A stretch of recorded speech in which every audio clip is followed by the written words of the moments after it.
Assalamualaikum warahmatullahi wabarakatuh. Rahayu, Sagung Dumadi. Masih bersama kami di channel Babat Nusantara. Pada kesempatan kali ini akan melanjutkan cerita Krisnogo Sosro dan Sabu Inten bagian ke-78. Sesekali Arya mengambil batu serta dilemparkan ke arah gerombolan burung-burung yang asik mematu-matu biji-biji rumput, yang kemudian karena terkejut berterbangan berputar-putar.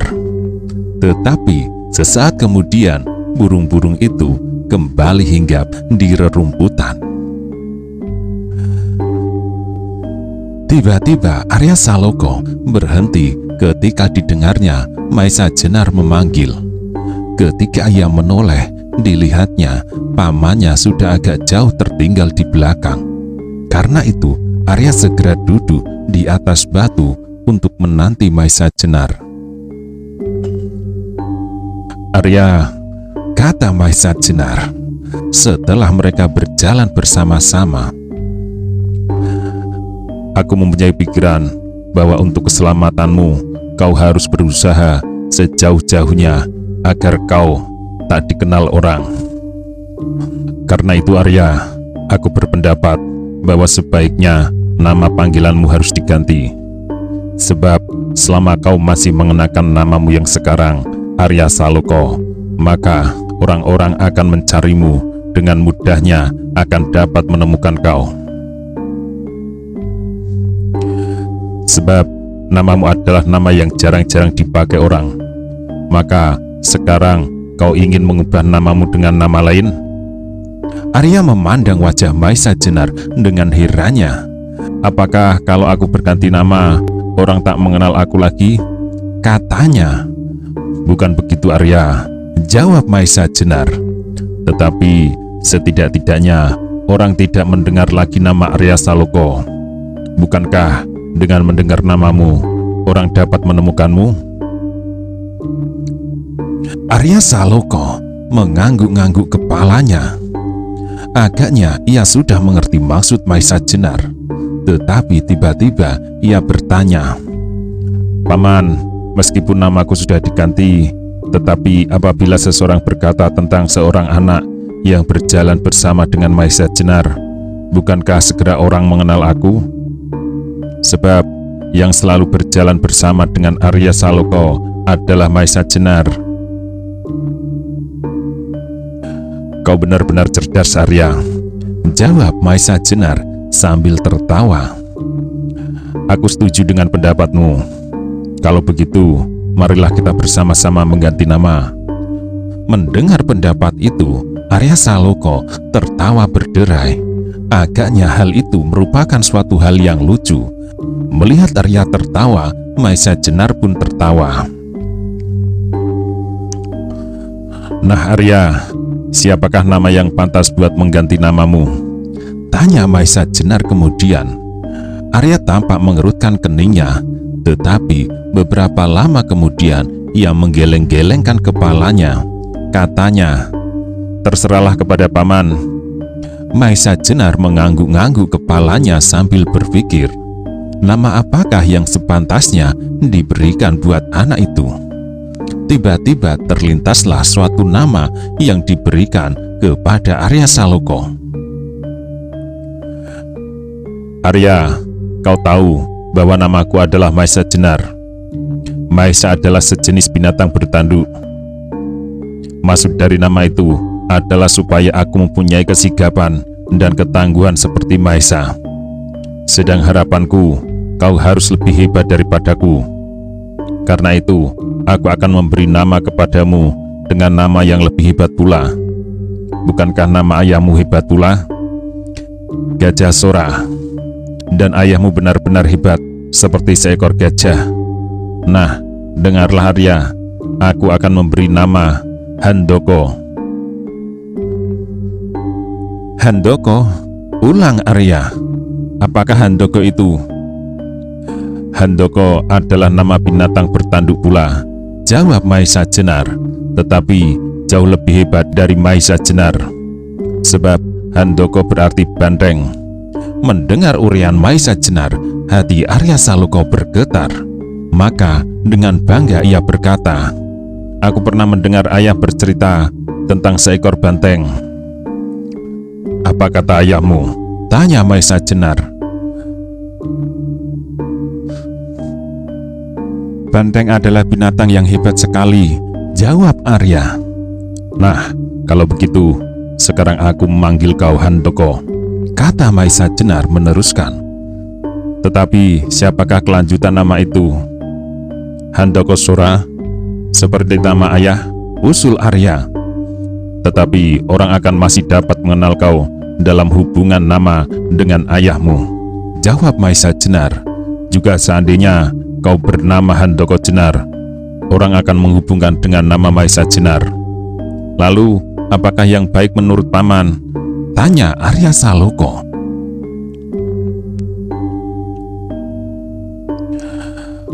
"Begini Arya, aku mempunyai nama yang baik. Dengarlah, nama lengkapmu adalah Bagus Handoko. Bagaimana pendapatmu?" Mata Arya menjadi berkilat-kilat.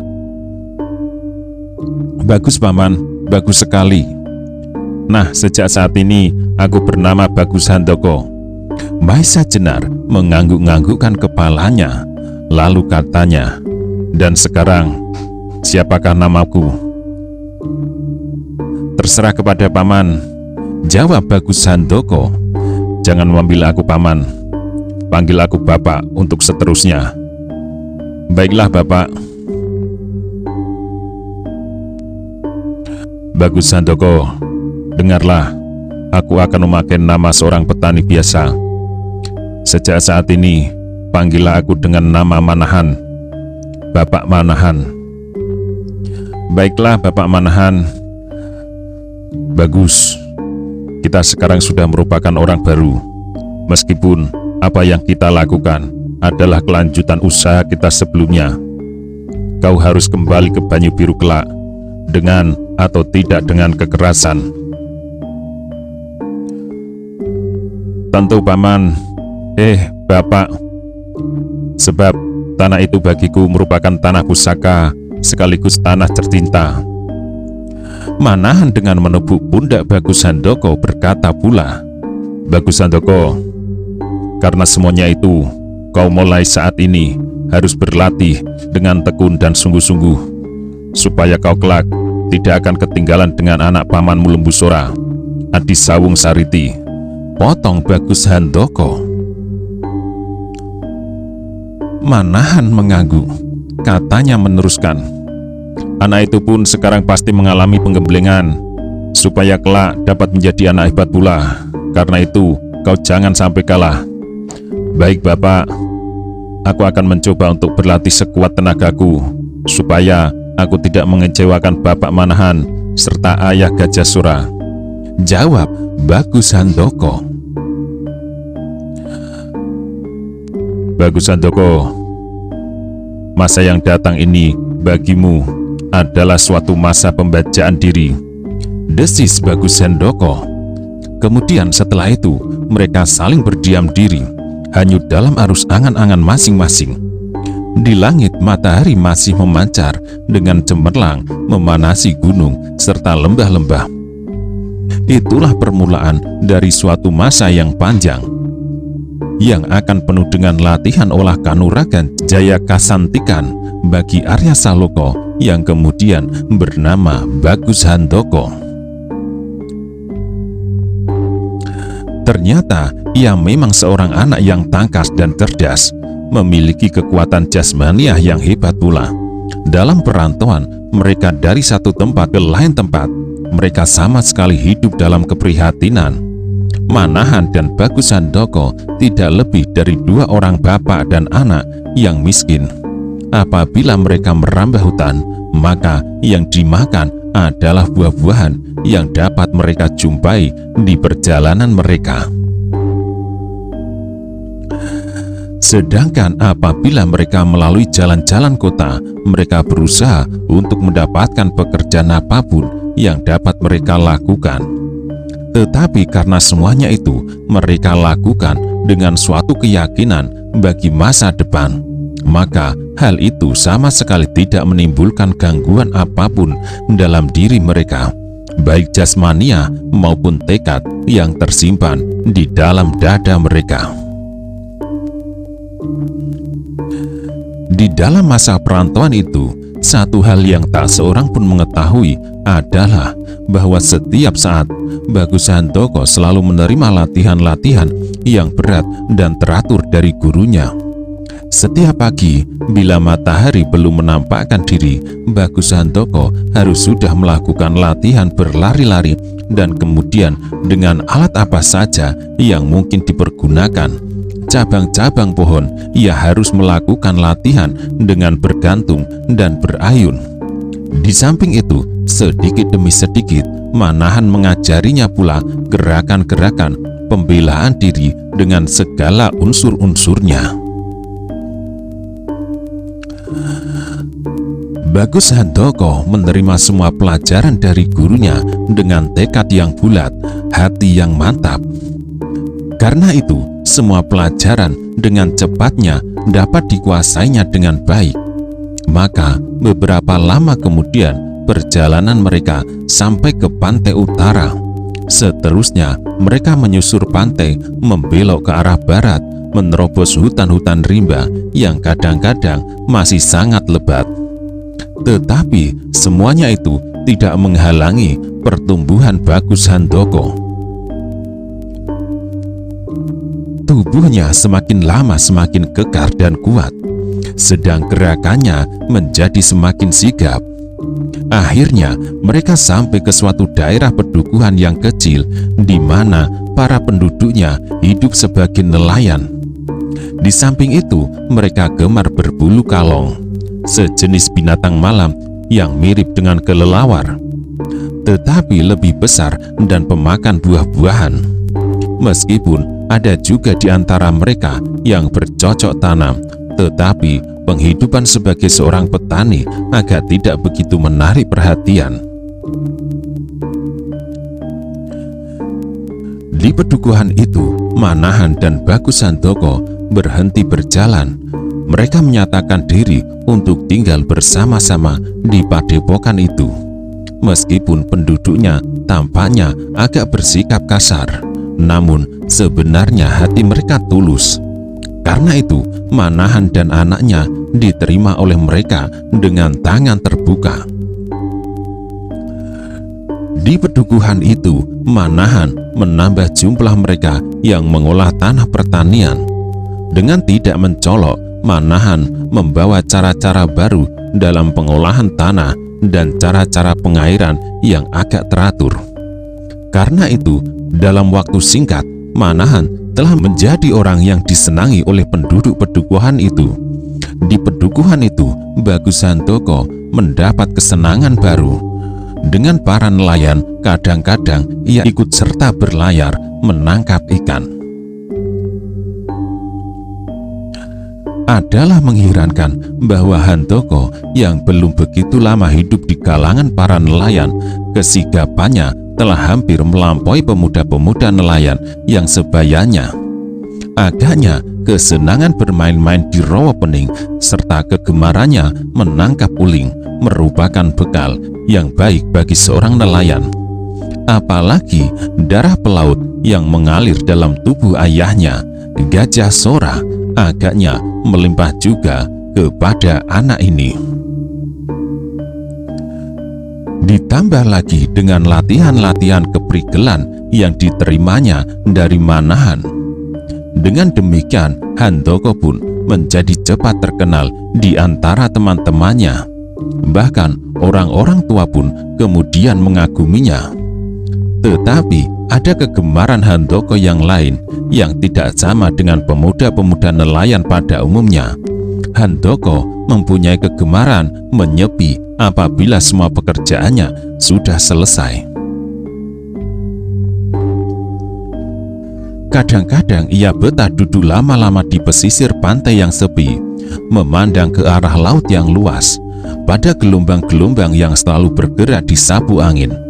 Apabila tubuhnya terasa lelah sekali, di pasir pantailah Handoko merebahkan diri, yang kadang-kadang ketika terdengar ayam berkokok menjelang matahari terbit, ia baru bangkit dan berjalan pulang ke pondoknya. Manahan sama sekali tidak keberatan atas kelakuan muridnya itu. Ia mengharap bahwa dengan demikian Bagus Handoko dapat ketenangan dan pengendapan. Dalam kesepian yang demikian, kadang-kadang ditemukannya masalah-masalah besar dalam perjuangan masa depan. Karena itu, ia sama sekali tak mengganggunya. Dibiarkannya Handoko pada saat terluangnya menyepikan diri, sedang Manahan sendiri waktu-waktu luangnya selalu diisi dengan duduk-duduk di sudut desa bersama-sama dengan para petani yang menunggui sawahnya yang sering diganggu oleh babi hutan. Dalam keadaan yang demikian, banyaklah masalah-masalah yang dapat diberikan kepada para petani secara tidak langsung. Tetapi pada suatu malam, terjadilah suatu hal yang mengejutkan. Saat itu, ketika malam kelam membalut pantai, Handoko sedang duduk seperti biasa merenungi lampu-lampu perahu nelayan yang hilir mudik di laut. Tiba-tiba dilihatnya seseorang berjalan lurus ke arahnya. Di dalam gelap malam, Handoko tidak segera mengenal siapa orang itu, tetapi ia tahu pasti bahwa orang itu bukanlah Manahan. Ketika orang itu sudah berdiri dekat di hadapannya, mendadak tanpa berkata apapun, orang itu langsung menyerangnya. Mula-mula Handoko terkejut bukan main, tetapi kemudian ia sadar bahwa ia harus membebaskan dirinya. Karena itu, segera ia meloncat menghindar, tetapi penyerangnya tidak membiarkannya lolos. Malahan kembali ia menyerang lebih hebat. Untuk beberapa saat Handoko menjadi ragu, apakah salahnya dan siapakah orang itu. Sambil meloncat menghindar, ia berteriak, "Siapakah kau? Dan apakah sebabnya kau menyerang aku?" Tetapi penyerang itu sama sekali tak menghiraukannya. Dengan penuh nafsu, orang itu menyerang terus. Akhirnya, karena tak ada kemungkinan lain, Handoko terpaksa melayaninya. Mula-mula ia masih berusaha untuk meyakinkan orang itu bahwa mungkin ia keliru, sebab selama ini Handoko merasa tak ada seorang pun yang memusuhinya di seluruh pedukuhan nelayan itu. Tetapi ia menjadi terkejut sekali ketika orang yang menyerangnya itu berkata dengan suara yang dalam, "Bagus Handoko, kau sekarang tidak akan dapat melepaskan diri dari tanganku." Sekali lagi ia mencoba bertanya, "Apa hubunganmu dengan diriku sehingga kau bermaksud menangkap aku? Dan siapakah sebenarnya kau ini?" Orang itu tidak menjawab, tetapi tertawanya yang nyaring terdengar sangat mengerikan, dan berbareng dengan itu serangannya menjadi bertambah cepat dan mendesak. Bagus Handoko sekarang bukanlah Arya Saloko. 2 tahun yang lalu, Bagus Handoko adalah seorang pemuda yang meskipun umurnya belum lebih dari 15 tahun, namun karena gemblengan yang menempa dirinya setiap saat, maka ia adalah seorang pemuda yang tangkas dan kuat. Karena itu, ia dapat berkelahi dengan tenang dan lincah, sehingga serangan-serangan orang yang tak dikenalnya itu beberapa kali dapat dihindarinya dengan mudah.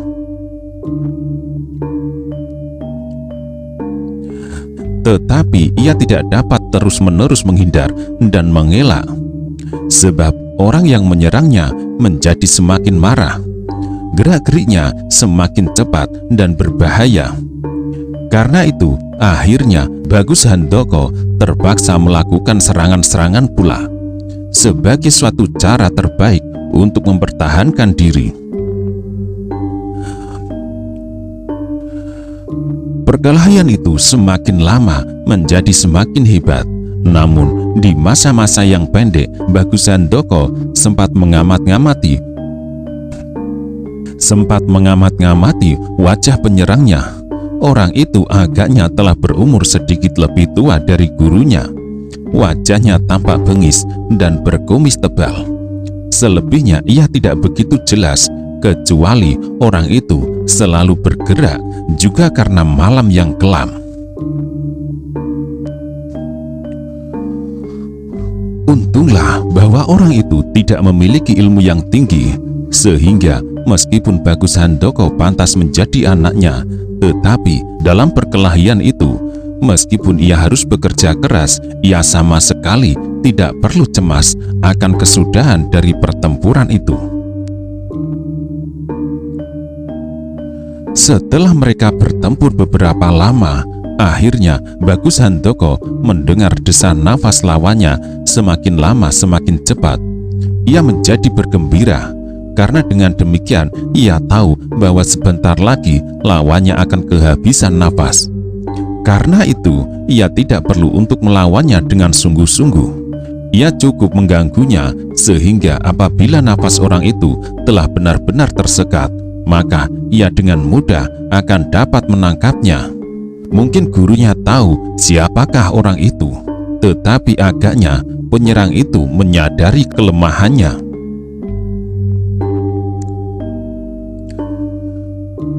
Karena itu, dengan tergesa-gesa orang itu meloncat mundur sebelum kehabisan nafas dan berusaha melarikan diri. Tetapi Bagus Handoko sama sekali tak melepaskannya. Cepat ia berusaha mengejarnya, namun ia menjadi keheran-heranan.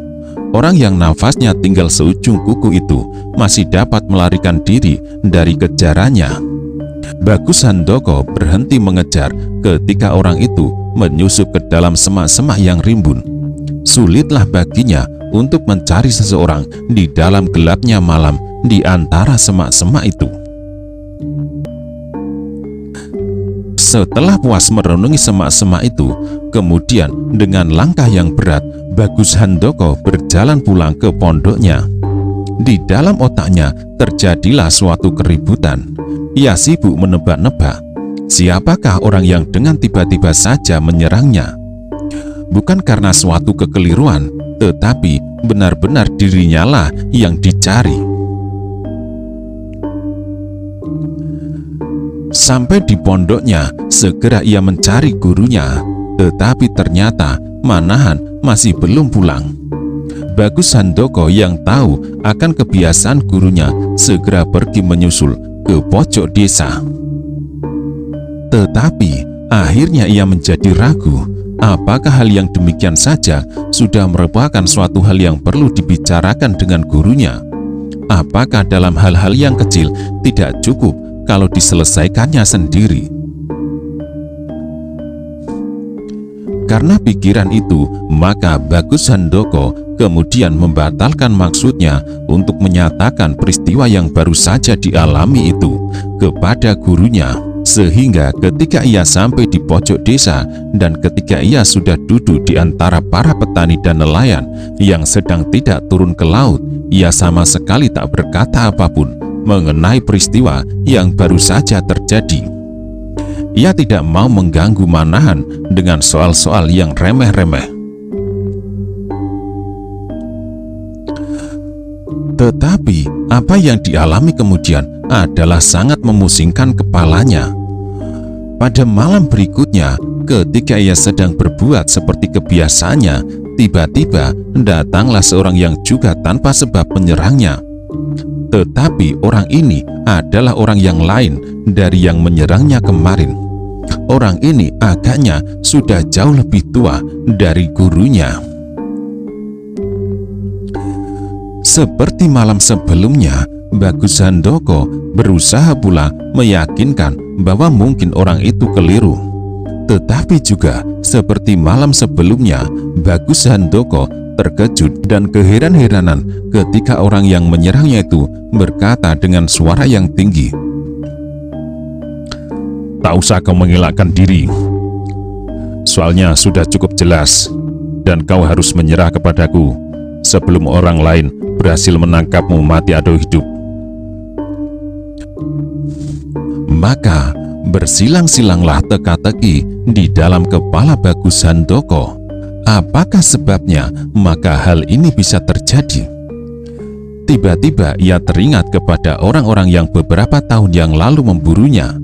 Adakah orang-orang ini juga terdiri dari gerombolan yang sama? Karena itu, dengan keras Bagus Handoko berkata, "Hai orang tua yang tak tahu diri, adakah kau termasuk dalam gerombolan orang-orang yang akan membunuhku beberapa tahun lalu?" Terdengar orang itu tertawa dengan nada tinggi. Jawabnya, "Aku tidak mengenal orang-orang lain yang memburumu, tetapi aku memerlukan kau seperti orang-orang lain yang barangkali juga memerlukan."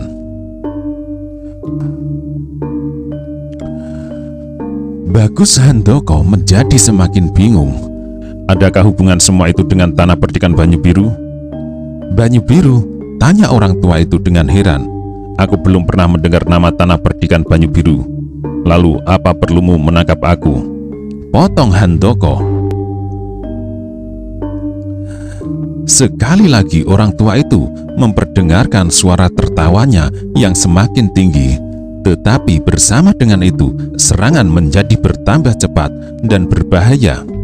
Bagus Handoko pun kemudian tidak bertanya-tanya lagi.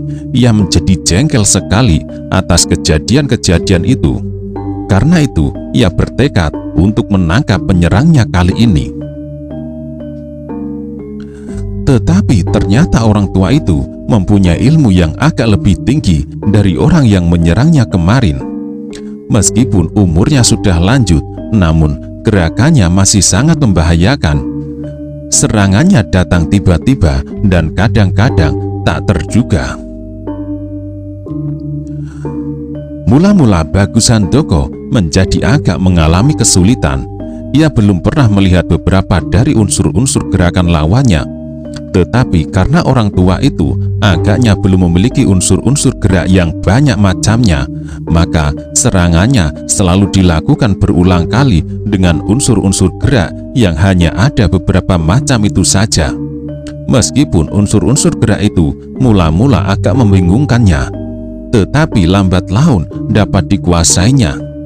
Apalagi karena Bagus Handoko sendiri telah banyak menerima bahan-bahan serta ilmu yang cukup banyak dari gurunya. Tetapi karena kali ini ia benar-benar ingin menangkap penyerangnya itu, maka Bagus Handoko selalu berusaha untuk dengan secepat-cepatnya menjatuhkan lawannya. Meskipun hal itu tidak dapat dilakukannya dengan mudah. Ketika orang tua itu merasa bahwa Bagus Handoko bukanlah anak-anak yang dengan mudahnya dapat ditakut-takuti, serta dengan mudahnya dapat ditangkap, bahkan malahan dalam beberapa hal Bagus Handoko dapat melebihinya, maka tak ada jalan lain daripadanya melarikan diri. Cepat-cepat ia meloncat mundur beberapa langkah dan kemudian berusaha untuk berlari secepat-cepatnya. Bagus Handoko yang sudah mengira hal itu akan terjadi segera meloncat menghadang. Tetapi orang tua itu seakan-akan telah dapat memperhitungkan pula tindakan Bagus Handoko. Karena demikian Bagus Handoko melontarkan diri. Demikian orang tua itu membalik ke arah yang berlawanan dan seperti terbang, orang itu berlari masuk ke dalam semak-semak. Bagus Handoko yang mengejarnya menjadi keheran-heranan. Meskipun ternyata ilmunya tidak kalah tinggi, bahkan beberapa unsur gerak orang tua itu malahan telah dapat dikuasai. Namun dalam hal berlari ternyata ia masih kalah. Karena itu, dengan hati yang semakin jengkel, Bagus Handoko terpaksa melepaskan orang tua itu pergi.